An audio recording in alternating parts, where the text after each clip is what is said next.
Señores e señoras, señoras e señores, benvidos un domingo máis ao Xornal Semanal. Neste xornal repasaremos o novo espectáculo circense da política estradense.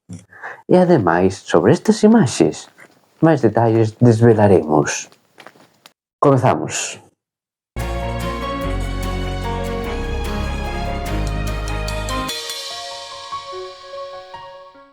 O pasado luns, o propietario de Browning Burger contaba en La Voz de Galicia porque pechaba o seu negocio e o trasladaba a Santiago de Compostela.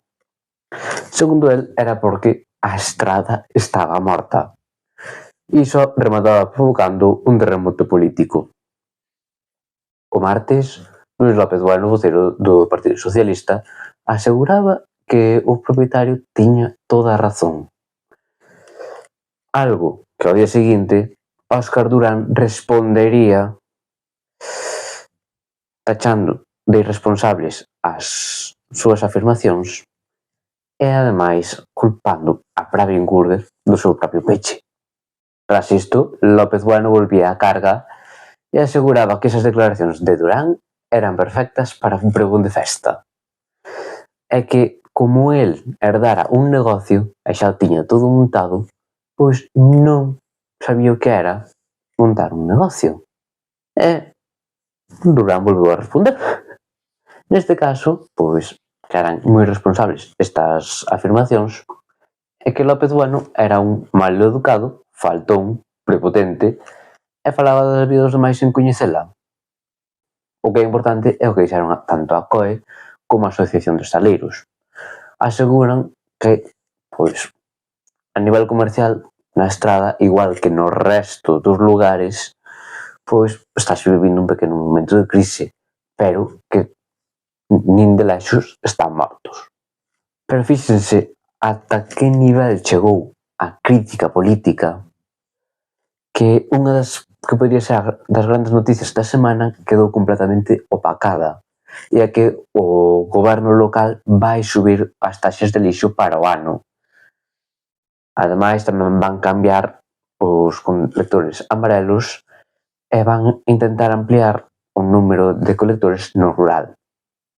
Fíxense ata que punto chegou o debate político que Luis López Bueno, que sempre andaba dicindo que o goberno ia rematar subindo as taxas do lixo, pois, de momento, aínda non reaccionou a esa subida. Ademais, eu o que creo que están facendo vostedes, e teremos a oportunidade de falar despois disto, é preparar o terreo para facer unha suba de recibos de recollida de lixo no Concello da Estrada aos veciños e veciñas. Eu creo que é o que están facendo co seu voto en contra desta moción. En canto ao transporte, os usuarios da liña dos hospitais queixanse de que Monbus está incumprindo os horarios, está saindo antes da hora, algo que realmente os afecta porque moitas veces quen usan esas liñas son empregados do hospital e os 5 minutos de adianto cos que sae o autobús pois impídeis ir nel. E ademais, desde Liripio tamén chegan estas imaxes. É o camiño que fan a diario os rapaces e rapazas que viven ali para coller o autobús que os leve ao instituto. Debido a que nesa pista non hai alumeado público, pois teñen que facer ás escuras. O Concello do momento único que lles dixo é que terán que agardar a que consigan arranxar as máis de 200 luminarias que se viron afectadas polo temporal de decembro. Tamén os veciños denunciaron desperfectos nas súas vivendas ao colocarse a nova numeración, porque están retirando a antiga e queda a marca. Radio Estrada está traballando nunha iniciativa que permitirá traducir instantaneamente os podcasts en inglés, francés ou alemán, entre outras linguas, ao galego. Tamén Gonzalo Louzao promocionou a Rapa das Bestas en Fitur. Asegurou que é a festa que todos os concellos quixeran ter. A Estrada estivo entre os concellos da provincia de Pontevedra que máis incidencias rexistrou durante o temporal deste venres. En canto á xenda, o mércores teremos unha charla no MAME sobre a mina de Touro e o venres o Congreso Comarcal da plataforma Queremos Galego. Así nos poñemos a punto final a este xornal semanal.